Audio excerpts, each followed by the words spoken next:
এখানে আল্লাহ রাসূল বলছেন, মান, যে ব্যক্তি, হোক নারী, হোক পুরুষ, হোক ছোট, হোক বড়, হোক যুবক, হোক যুবতী, হোক বৃদ্ধ, হোক বৃদ্ধা, কোন মুসলমান যে ব্যক্তি সিয়াম পালন করবে রমাদান, 2 নম্বর রমাদান মাসে, যে ব্যক্তি সিয়াম পালন করবে রমাদান মাসে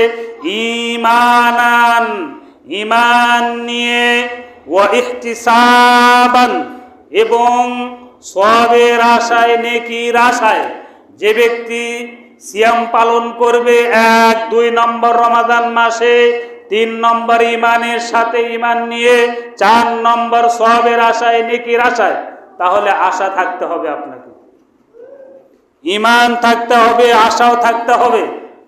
যে আশা আপনাকে এখন থেকে ইবাদতের আগে করতে হবে।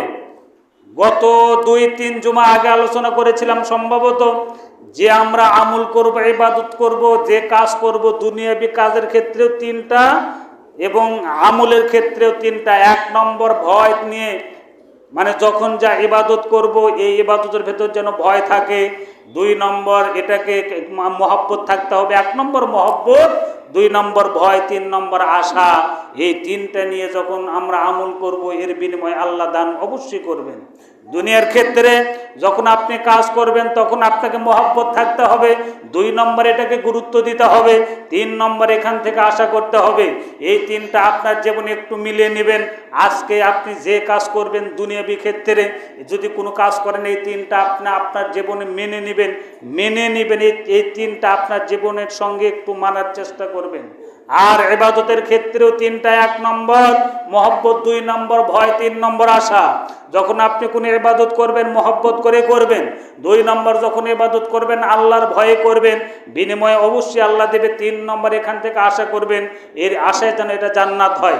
তাহলে রমাদান মাসে কেউ যখন সিয়াম পালন করবে, ঈমান থাকতে হবে, ঈমান নিয়ে এবং সওয়াবের আশায়, নেকির আশায়। কোনো ব্যক্তি যদি একমাত্র আল্লাহর জন্য, তার মানে যে বিধান আল্লাহ রাব্বুল আলামিন রমাদান মাসে আমাদেরকে ফরজ করেছেন, এই ফরজ সিয়াম যদি আমরা রমাদান মাসে, এই রমাদান মাসের একটা সিয়াম পালন করি, তার মানে এখানে একটা নয়, পুরো রমাদান 29 অথবা 30। এখন কেউ যদি 2-3টা রোজা করে ছেড়ে দেয় তাহলে হবে না। 5 ওয়াক্ত সালাত কেউ যদি মনে করে যে না, ফজরেরটা এটা আমি পড়তে পারি না, এটা আমার জন্য একটু কষ্টকর, আমি ফজরেরটা পড়বো না, 4 ওয়াক্ত নামাজ যদি সে পড়ে, 1 ওয়াক্ত যদি সে তরক করে, সে তখন আর এই পুরো ফরজের ইবাদত এর বিনিময় তো পাবে না। এবং ফরজটাকে অস্বীকার করার কারণে তাকে আবার তওবা করে, আবার নতুন করে রেনু করে আপনি ফিরে আসতে হবে মুসলমানের ভিতরে। সিয়ামটাও সে ঠিক এরকম। যে ব্যক্তি রমাদান মাসে সিয়াম পালন করবে ঈমান নিয়ে এবং সওয়াবের আশায়, গফিরা লাহু মা তাকদ্দামা মিন যামবি, তার পূর্বের সমস্ত গুনাহ আল্লাহ রাব্বুল আলামিন মাফ করে দেবেন। সুবহানাল্লাহ। এগুলো সিয়াম সম্পর্কে আলোচনা করছিলাম। তাহলে সিয়ামের এত কিছু, এই রমাদান মাসে যারা আমরা সিয়াম পালন করছি, আমরা যারা করছি, এবং আগামীতে আরও আল্লাহ যদি আমাদেরকে তৌফিক দান করেন, আমাদের এই সিয়ামগুলি যেন কবুল হয়, আশা যেন আমাদের থাকে যে এর বিনিময়ে অবশ্যই আল্লাহ জান্নাত আমাদেরকে দান করবেন। অবশ্যই আল্লাহ রাব্বুল আলামিনের কাছে এই আশাটুকু আপনাকে আমাকে করতে হবে।